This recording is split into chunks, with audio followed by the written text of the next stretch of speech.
Good afternoon. Thank you so much for joining us this afternoon. Start another Brainwaves webinar, Enhancing Student Wellbeing Through the Power of Meaning. Thank you very much for joining us.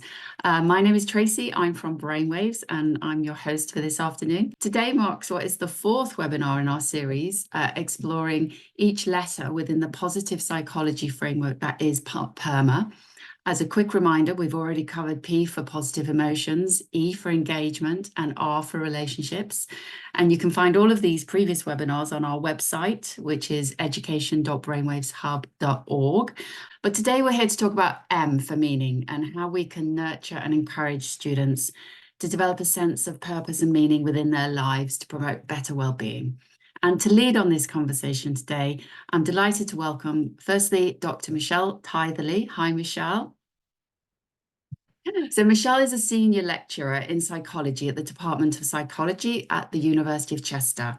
Her research interests focus on how the principles of positive psychology, positive education, and a strengths-based approach to teaching and learning can impact the well-being of students. And very excitingly, she's just published her book on positive education at all levels, Learning to Flourish. So congratulations on that, Michelle, and thank you very much for joining us today. Thank you. Thank you. We're also very pleased to welcome to our discussion Nicola Harvey. Nicola's a former teacher and she's previously worked as a school's wellbeing practitioner lead, managing mental health support teams and providing therapeutic interventions in schools. She's the founder of Harvey Heal's Wellbeing Consultancy and currently works providing education and wellbeing services to schools. So thanks for joining us today, Nicola. Hi. Hello, great to be here. Thank you. And joining Michelle and Nicola on the panel is Julian Turner, Director of Education here at Brainwaves. Julian is a director at both The Day, the online newspaper which turns news into lessons, and also at Camden Learning, the school improvement partnership formed by Camden Schools. Hi, Julian. Hi, good afternoon, everyone. Crack on with the conversation. So on that note, I'm going to get started, and we're going to start with a very general question first for Michelle. And so Michelle, in terms of the M within PERMA, can you maybe explain what meaning is all about, why it's important to our well-being, and what it can sort of look like in practice in our day-to-day lives? Okay, well, just to kind of pick up on what you were saying about not many people knowing what PERMA is about. Meaning is one of the 5 components which, together with positive emotion, engagement, positive relationships, and actually that sense of achievement, is the 5th part of the wellbeing model that was put forward from positive psychology. So meaning and purpose is not about what we have, it's about how we live, or how we want to live a life that's authentic and has both meaning and purpose. And when we are talking about PERMA and the origins, we're talking very much about what makes a good life, and the life which can give flourishing is a life of meaning and purpose. So it's a really important aspect, together with those other 4 components which make up well-being and a flourishing and authentic life. It's really important because we are learning more and more about the benefits of meaning and purpose for all sorts of things in our lives, ranging from health and, in particular, in relation to today, for young people in terms of academic success. But we know that actually having that sense of meaning and purpose is what can give us that feeling of greater good, not just for ourselves, but for everything. So it's really important that we have meaning and purpose for the greater good of everybody else. So it's really, really effective, as I say, in relation to all of the positive attributes which can help us cope with the negative things that happen with life. And as a result, it has that kind of impact on helping us manage the bad things that happen, because that really is something which we can't control, but we can actually learn to cope with. So, for example, resilience is important. If you have meaning and purpose, that can make you more resilient. It can help with things like mental illness, which we know is really high in our young people nowadays. Having that sense of meaning and purpose can give us that sense of identity and direction. And it's really important that we live in a way that we are able to fulfill our values and feel good about the people that we are. So what does it look like in practice? And I think really one of the things that's really important is that it's different for everybody, because meaning and purpose is about what our values are. It's about what gives us that sense of identity. It's about what we want to strive to fulfill in the lives that we live. So obviously, meaning is something which will differ according to the age that we are, the culture that we live in, the environment that we live in as well. So it might change, it might be fluid, but it's really about being authentic and living to your values, which is what meaning is about. So what does it look like in practice has to start off with that conversation. What brings you meaning and purpose? And most importantly, how is that something that we can maybe incorporate into our daily lives so that we can help you fulfill that? Thank you, Michelle. And just to pick on something up you said in terms of the greater good, Yes. it's just to expand on that. It's thinking beyond yourself and doing and actions that were for the benefit of others and not yourself, and thinking beyond yourself. Is that right? Absolutely. And I think one of the things that is coming with the development of positive psychology is that we're moving away from just focusing on individual well-being. And that's not to say, if I'm referring it to students, that individual well-being is not important, far from it, but it's recognizing that actually we need to have a culture of well-being to have true well-being. And that applies to schools as well.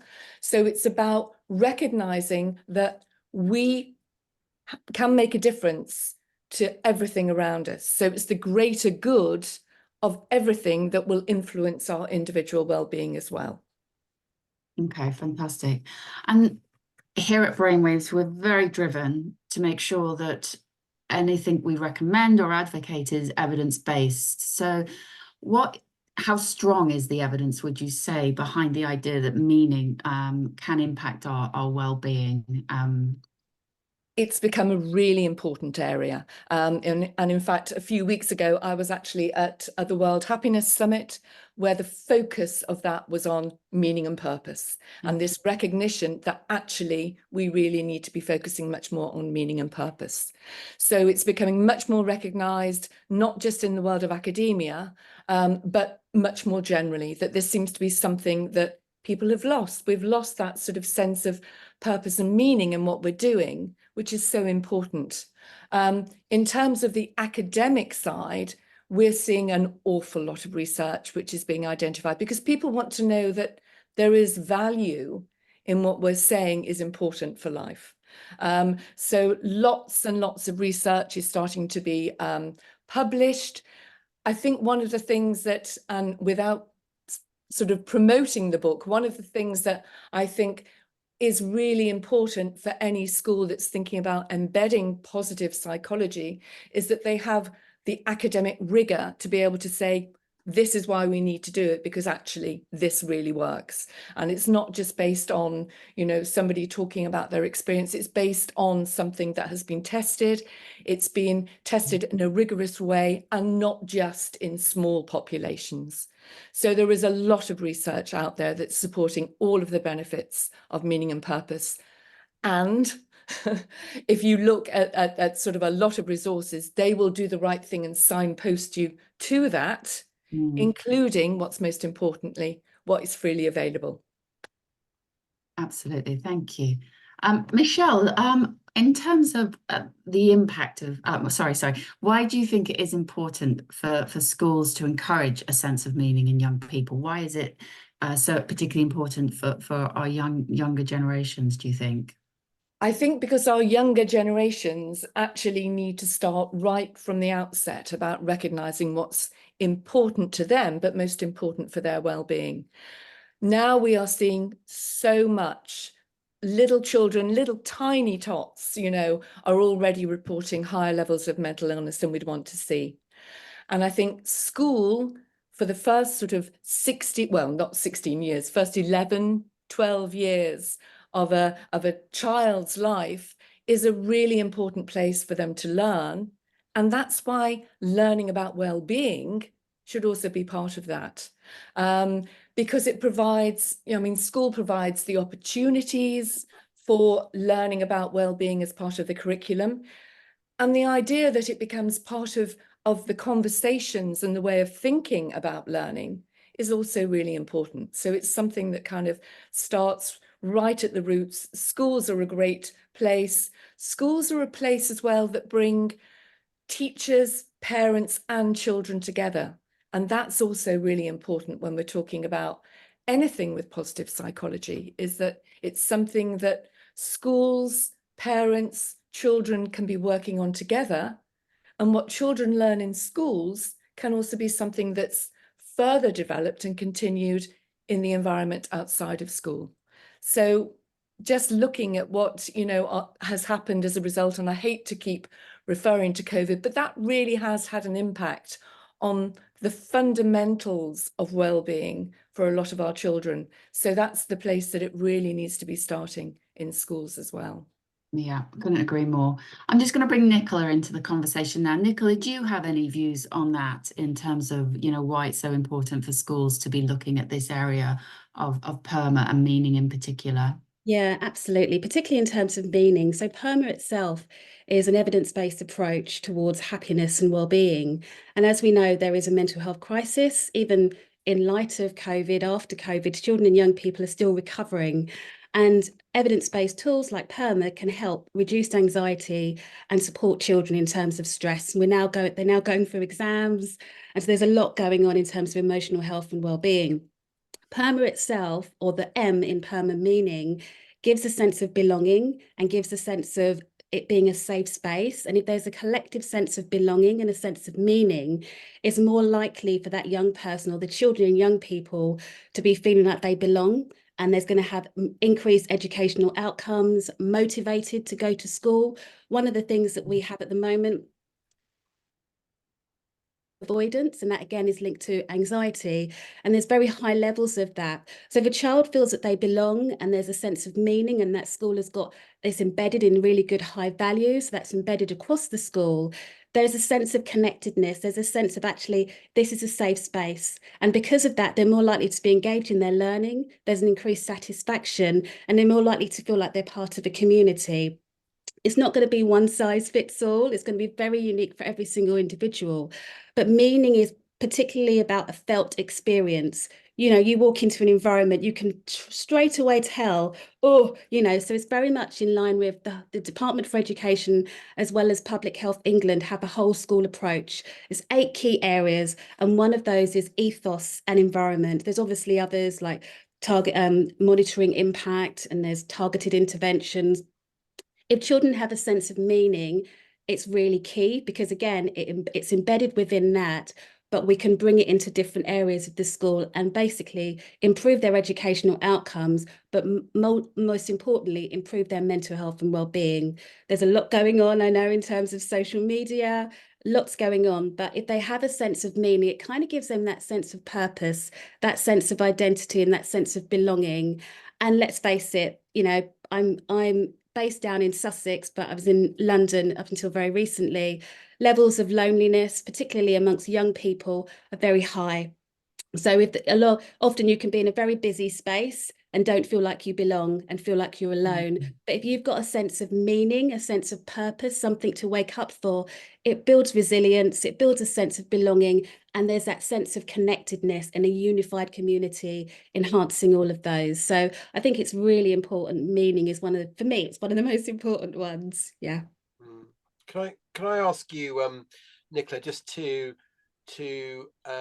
expand a little bit on that idea of belonging, because I really do think that's a key idea, in this sense that for many people, if you are trying to encourage people to find some meaning beyond themselves, then often they find that by being a part of something else, or feeling a part of something else, whether that is family or the school or the community or some other cause, or something that really matters to them. So Yeah. could you talk about how you might work to encourage, young people to find that sense of belonging? Because for some people it's easier than for others. Definitely. It's really about the adults around them. So a young person's not going to wake up one day and go, right, I'm going to find a sense of belonging and meaning. It's really important for us as adults, particularly educators. I know we've got quite a lot going on, to make sure children feel seen, safe and heard. So it's getting to know those children, getting to build those connected relationships, using the different parts of PERMA before we get to the M, connecting with them in terms of emotionally, finding out what they like to do, finding out who they are. You're going to have children that will have different frames of references. Their frame of reference will be their age, their background, their culture, their ethnicity. It's celebrating those and telling them that these are unique features of who they are, making them who they are. Because often, particularly children that have special educational needs, or come from a neurodivergent background, or from an ethnic minority or global majority, they may feel like they don't belong. They may feel different. They may be continuously comparing themselves to their colleagues, to their peers. So it's really important for teachers to be holding space in a nurturing way and stating that it's okay to not be okay.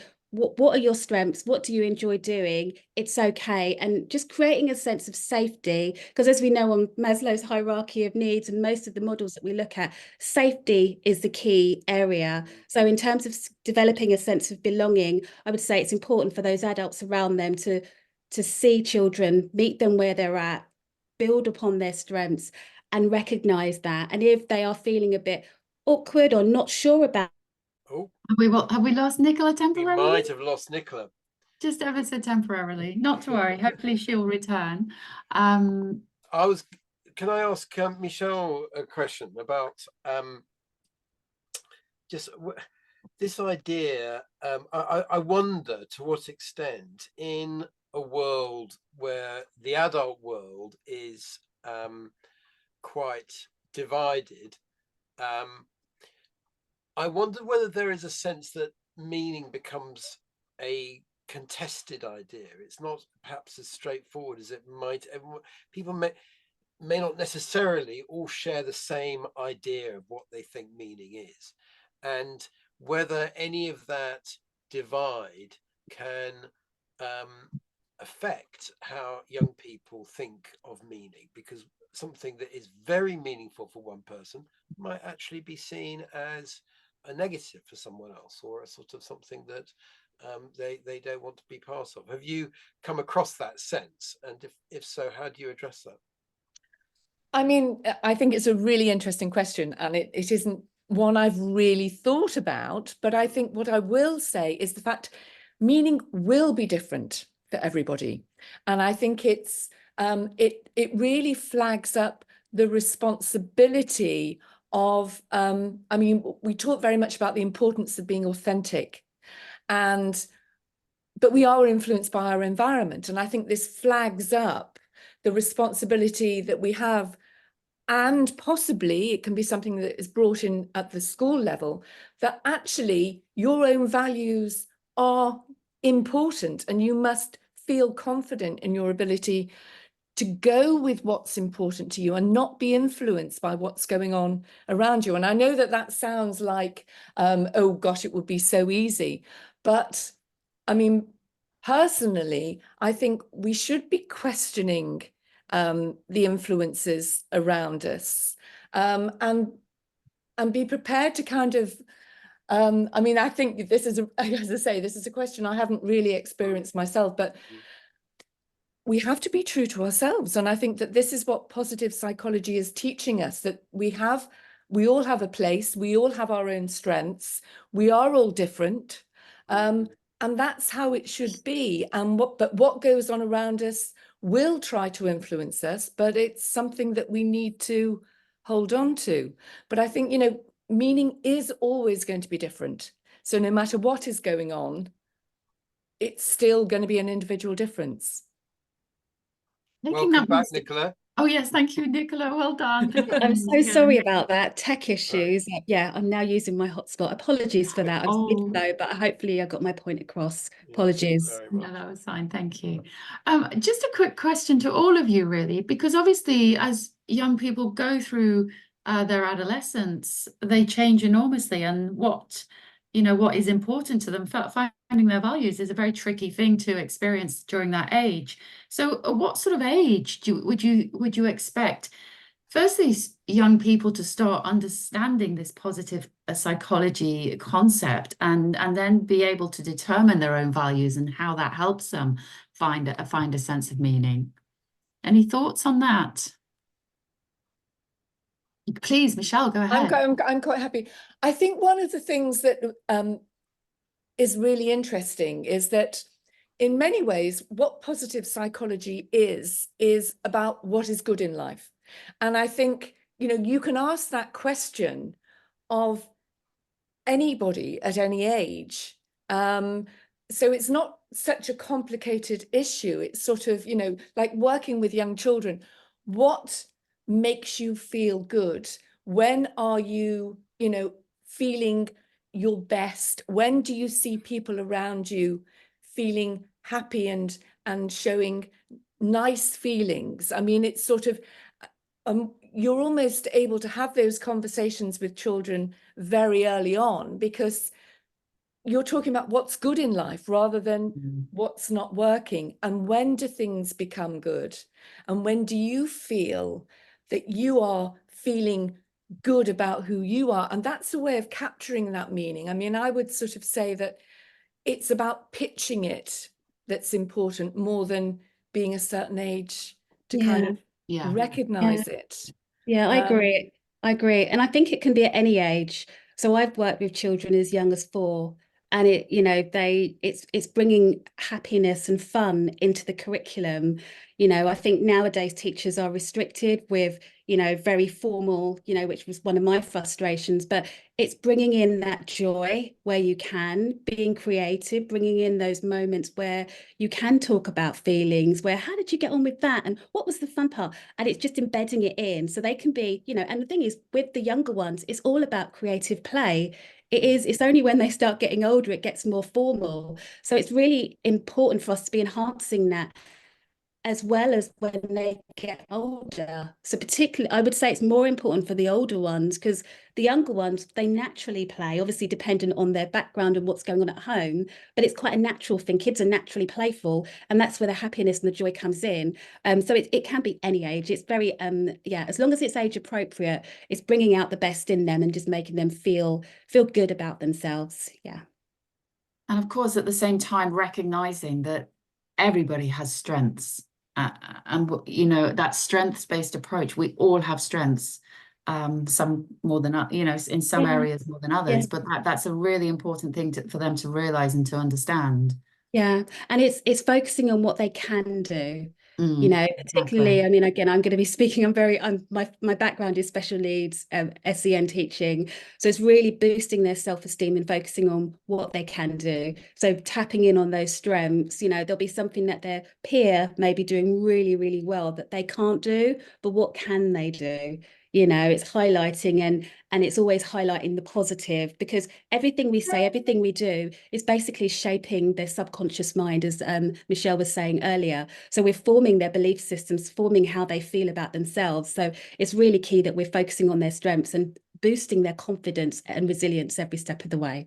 Yeah, absolutely. Somebody earlier in the chat made a point about resilience, saying that it's perhaps in some ways it is through hardship that one develops resilience, or that's and I wonder if the same is true perhaps around meaning as well, that there is, in a sense, that people the way in which you interact with the experiences that you encounter in your life, both good and bad, are building blocks for developing this sense of meaning. Does that ring true with you, Michelle? There's a sense that sort of that it's that by the way in which one encounters difficulties in particular, but also other experiences, meaning is constructed. I'm going to say yes and no. And it's really interesting because, again, I've just been talking with some of my students about whether resilience only comes about as a result of having to respond to some adversity. And I think that in some ways it does, because that tends to be the time when we might reflect on what's happened and how we can move forward and grow from that experience. But I think we can actually start to introduce this idea of reflecting and thinking about how something felt much earlier on and make it a much more natural thing that we will do. So I would say it's sort of, you know, how did that make you feel? And it doesn't have to be a directive way, but that way you're starting to identify things like meaning and resilience a lot earlier on. It's just by having those earlier conversations. How did that make you feel when you saw, you know, somebody smile because you'd given them a flower? And what did that mean to you? So you were already introducing that conversation about how you might use that. And then you're almost like introducing that idea of, well, actually, if I think more about what I was doing and how it felt, I'm able to identify things like resilience, but meaning as well. And I think it's something that we don't naturally do, but we could so very easily be doing it.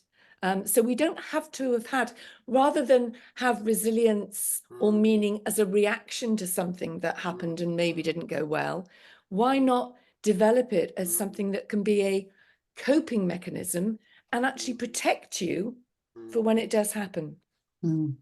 Thank you. Absolutely. Okay, so just to move on then, Michelle, to think about what might be your top strategies or tips maybe that schools could use to try and encourage young people to find, you know, meaning or a sense of purpose.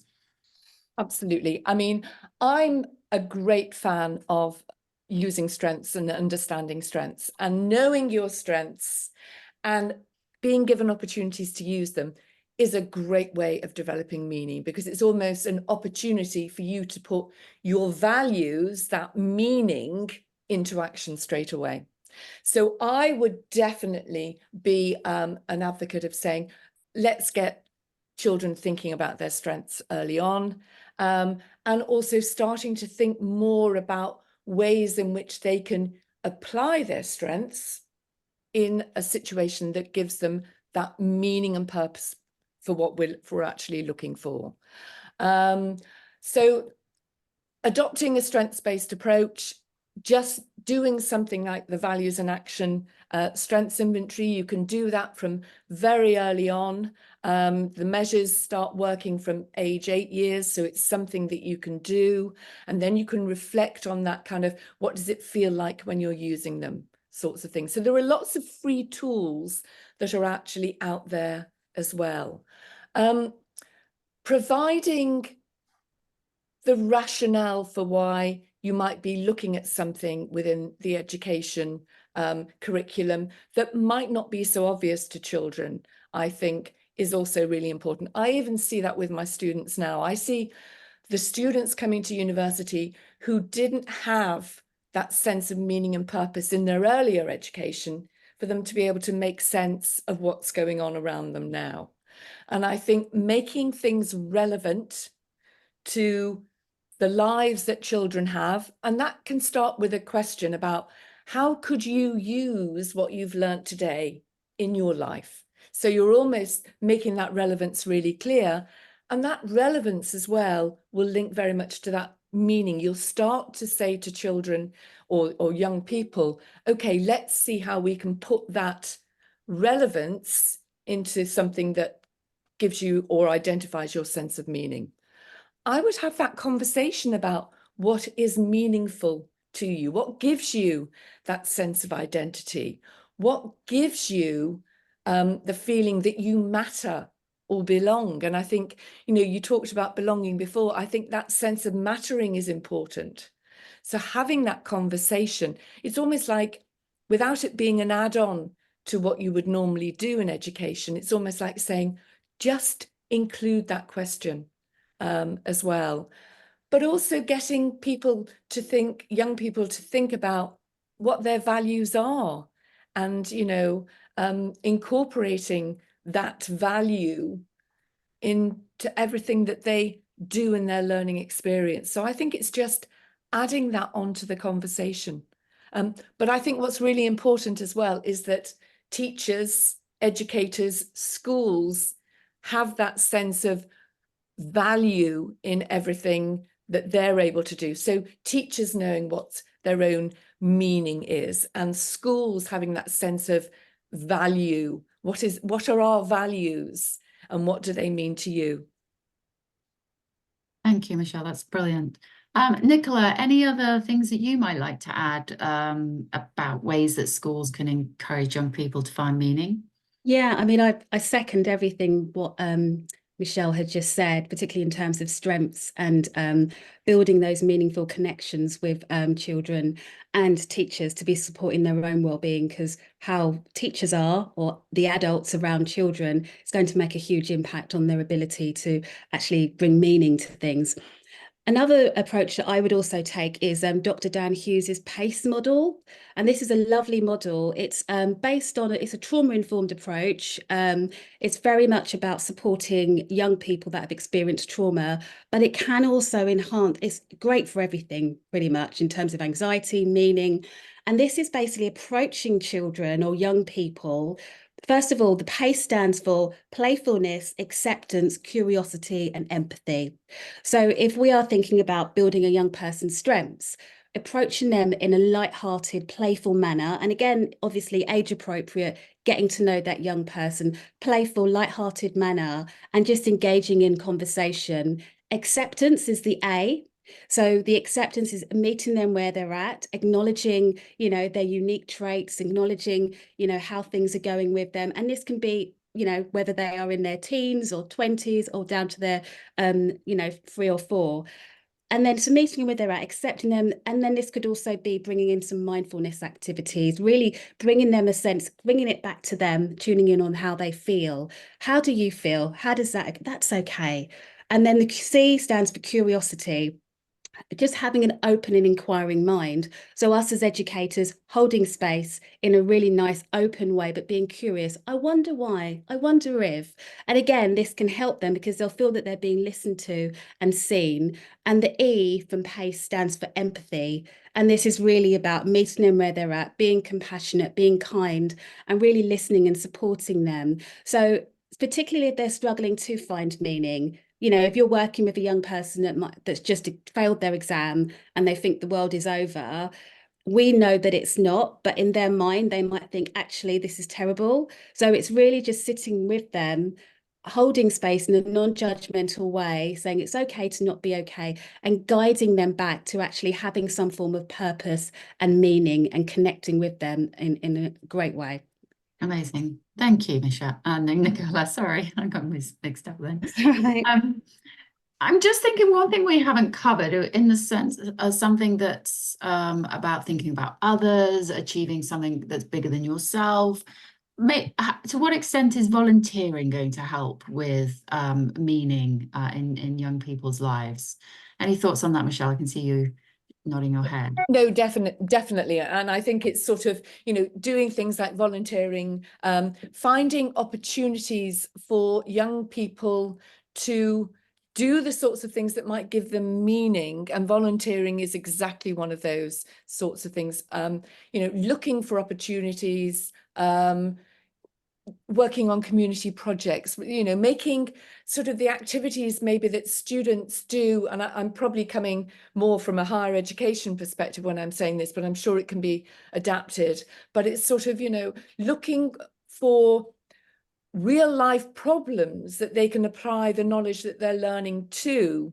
And if you're looking at things like what's going on in the world, how can we, you know, make a difference to what's going on around us? I think that, you know, that is going to give students an opportunity to develop that sense of meaning and purpose that goes with their values as well. I mean, I don't know how Nicola feels about this. I'm sort of seeing Yeah. some Absolutely, yes. And part of the 5 ways to well-being is give. One of my roles when I was working in a SEN school was the curriculum enrichment coordinator.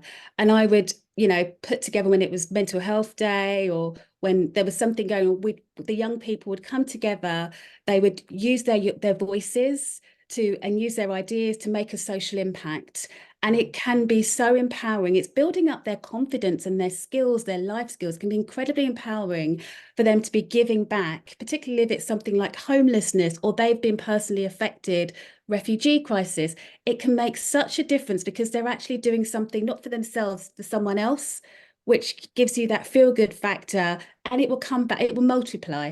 Even if it's just sitting down and telling their parents about it, it's such a lovely sense of meaning and can spark something, some inspiration, which may turn into a career later on down the line. But they do say, as part of one of the 5 ways for well-being, that give is one of the most important ones. When you give back without expecting anything back, and particularly if you do this collectively, so there's whole groups of schools or whole groups of children or a whole school together, it can have a huge impact. If you've raised money or done a sponsored run or something, it's a really lovely thing to do.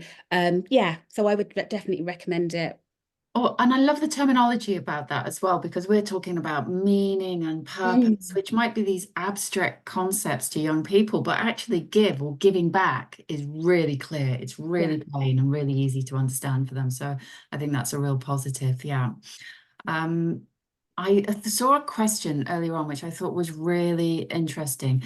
How do we talk about meaning or purpose to young people without involving or sharing our own values in the conversation?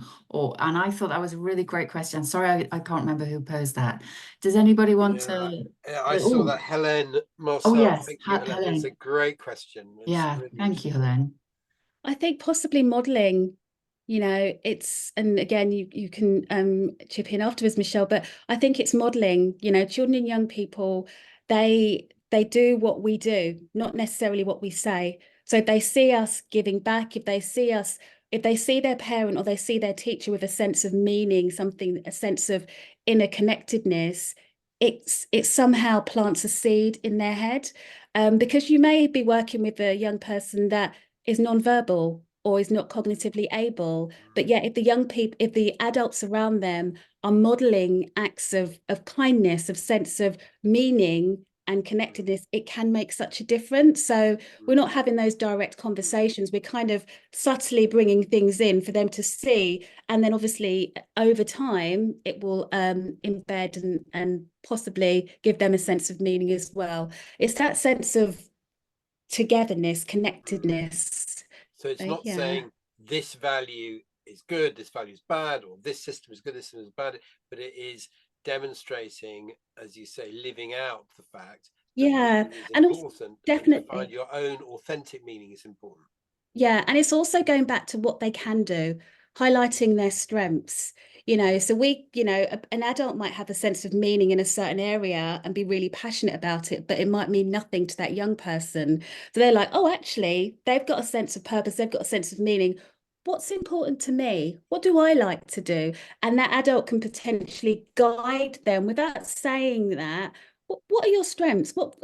How can we, in terms of their values, but guiding them towards that. Hopefully that makes sense. Yeah. Thank you. I'm getting nods. That's good. And I think it's as well, I think it's really important to recognize that we all do have different values. And I think, going back to what you were saying, Nicola, there are some lovely ways of actually getting people to share what is meaningful to them without even using words. Go and take some photographs of what's meaningful. Draw a picture of what's meaningful. Draw a meaning map.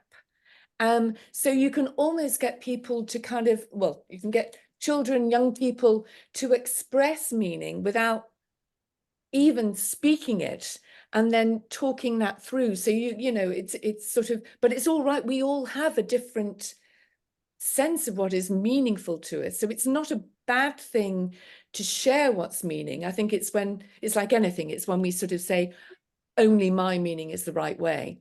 But it's always, and it's all right to talk about, everything's going to be different. And I think we need to embrace that diversity more. And I think with opportunities for, I'm looking a lot at neurodiversity as an individual difference, not a disability. It's something else that's different. So getting children from all sorts of backgrounds and neurodiversities and everything to talk about their meaning is a lovely way of sharing the fact that it is different. And that's great as well.